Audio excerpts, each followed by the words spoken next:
2024ರಲ್ಲಿ release ಆದಂತಹ top 5 suspense thriller ಮೂವಿಗಳು ತುಂಬ ಭಯಾನಕವಾಗಿದ್ದು, ಆದರೆ ಯಾವುದೇ ಕ್ರಿಯೇಟರ್ ಇವುಗಳ ಬಗ್ಗೆ ಹೇಳ್ತಾನೆ ಇಲ್ಲ. ಅಂಡರ್ ರೇಟೆಡ್ ಸಸ್ಪೆನ್ಸ್ ಥ್ರಿಲ್ಲರ್ ಮೂವಿಗಳನ್ನು ಈ ವಿಡಿಯೋದಲ್ಲಿ ನೋಡ್ಕೊಂಡು ಬರೋಣ. ಅದಕ್ಕಿಂತ ಮುಂಚೆ ನೀವು ನಮ್ಮ ಚಾನಲ್ಗೆ ಸಬ್ಸ್ಕ್ರೈಬ್ ಮಾಡಿಕೊಳ್ಳಿ. ಒಂದು ಹಳ್ಳಿಯಲ್ಲಿ ಒಂದೇ ರಾತ್ರಿಯಲ್ಲಿ ಹಲವು ಜನರ ಮರ್ಡರ್ ಆಗ್ತಾ ಇರ್ತದೆ. ACP ಅಕ್ಬರ್ಗೆ ಇದರ ಹಿಂದಿನ ಕೊಲೆಗಾರನ ಹುಡುಕಲು ಆರ್ಡರ್ ಬರುತ್ತದೆ. ಆವಾಗ ಇಬ್ಬರು ಹುಡುಗಿಯರು ಸಿಗ್ತಾರೆ. ಅವರು ಕಾಡಿನ ಒಳಗಡೆ ಒಂಟಿ ಮನೆಯಲ್ಲಿ ಇರುತ್ತಾರೆ. ACP ಅಕ್ಬರ್ಗೆ ಮರ್ಡರ್ ಕೇಸ್ಗೆ ಮತ್ತು ಆ ಹುಡುಗಿಯರ ಮಧ್ಯೆ ಕನೆಕ್ಷನ್ ಸಿಗುತ್ತಾ ಹೋಗುತ್ತದೆ. ಆ ಸೈಕೋ ಕಿಲ್ಲರ್ ಯಾರು? ಆ ಸೈಕೋ ಕಿಲ್ಲರ್ಗೂ ಈ ಹುಡುಗಿಯರಿಗೂ ಏನು ಕನೆಕ್ಷನ್? ACP ಅಕ್ಬರ್ ಅಲ್ಲಿ ಆ ಕಿಲ್ಲರ್ನ ಕಂಡು ಹಿಡಿತಾರಾ ಅಂತ ತಿಳಿಯೋಕೆ ನಿಮಗೆ ಈ ಫಿಲ್ಮ್ ಅಮಲ ನೋಡಬೇಕಾಗುತ್ತದೆ. ಇದೊಂದು ಒಳ್ಳೆಯ ಮರ್ಡರ್ ಮಿಸ್ಟರಿ ಮೂವಿ ಆಗಿದ್ದು ಪ್ರೈಮ್ ವಿಡಿಯೋದಲ್ಲಿ ನೋಡಬಹುದಾಗಿದೆ.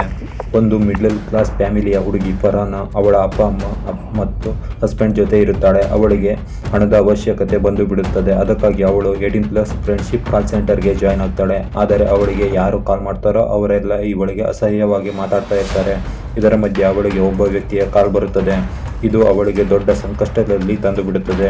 ಅವಳಿಗೆ ಕಾಲ್ ಮಾಡಿದ ವ್ಯಕ್ತಿ ಯಾರು? ಆ ಕಾಲ್ನಿಂದ ಅವಳು ಯಾವ ರೀತಿಯ ಸಂಕಷ್ಟಕ್ಕೆ ಸಿಲುಕಿಕೊಳ್ತಾಳೆ ಎಂದು ತಿಳಿಯಲು ಈ ಫಿಲ್ಮ್ ಫರಾನ ಮೂವಿನ ನೋಡಬೇಕಾಗುತ್ತದೆ. ಈ ಫಿಲ್ಮ್ನಲ್ಲಿ out of the box suspense thriller story present ಮಾಡುತ್ತಿದ್ದು, ಈ ಮೂವಿ ನಿಮಗೆ ಸೋನಿ ಲಿವ್ನಲ್ಲಿ ಸಿಗುತ್ತದೆ.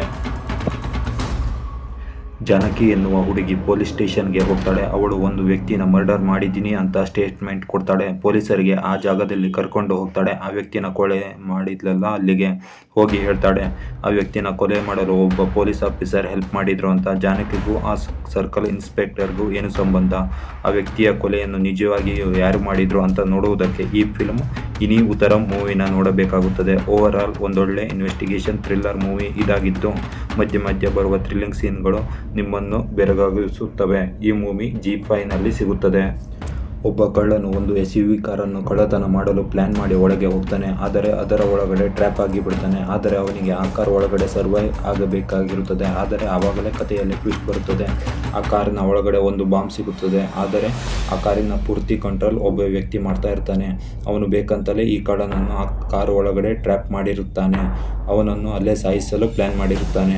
ಆ ಪ್ಲಾನ್ ಮಾಡಿದ ವ್ಯಕ್ತಿ ಯಾರು? ಆ ಕಳ್ಳ ಆ ಕಾರ್ನಿಂದ ಒಳಗಡೆಯಿಂದ ಬದುಕಿ ಬರ್ತಾನಾ ಇಲ್ವಾ ಎಂದು ನೋಡಲು ಈ ಫಿಲ್ಮ್ ದೊಂಗಲುನಾರು ಜಾಗ್ರತಾ ಮೂವಿನ ನೋಡಬೇಕಾಗುತ್ತದೆ. ಇದೊಂದು ಸರ್ವೈವಲ್ ಥ್ರಿಲ್ಲರ್ ಮೂವಿ ಇದಾಗಿದ್ದು, ಅಲ್ಲಲ್ಲಿ ಟ್ವಿಸ್ಟ್ ಆ್ಯಂಡ್ ಟರ್ನ್ಗಳನ್ನು ನೋಡಬಹುದಾಗಿದೆ. ನೆಟ್ಫ್ಲಿಕ್ಸ್ನಲ್ಲಿ ಮೂವಿ ಸಿಗುತ್ತದೆ.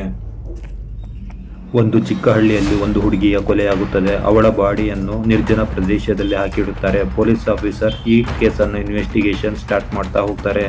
ನಾವು ಮಾತಾಡ್ತಾ ಇರೋದು ಅನ್ವೇಷಿಪಿನ್ ಖಂಡಿತಂ ಮೂವಿ ಬಗ್ಗೆ. ಓವರ್ ಆಲ್ ಈ ಮೂವಿ ಇನ್ವೆಸ್ಟಿಗೇಷನ್ ತುಂಬ ಭಯಾನಕವಾಗಿದ್ದು ಪ್ಲಾಟ್ನಲ್ಲಿ ಹೋಗುತ್ತದೆ. ಮೂವಿ ರಿಯಲಿಸ್ಟಿಕ್ ಆಗಿ ಬಂದಿದ್ದು, ಈ ಮೂವಿಯ ಸೆಕೆಂಡ್ ಹಾಫಲ್ಲಿ ಅನ್ಎಕ್ಸ್ಪೆಕ್ಟೆಡ್ ಟ್ವಿಸ್ಟ್ಗಳನ್ನು ನೋಡಬಹುದಾಗಿದೆ.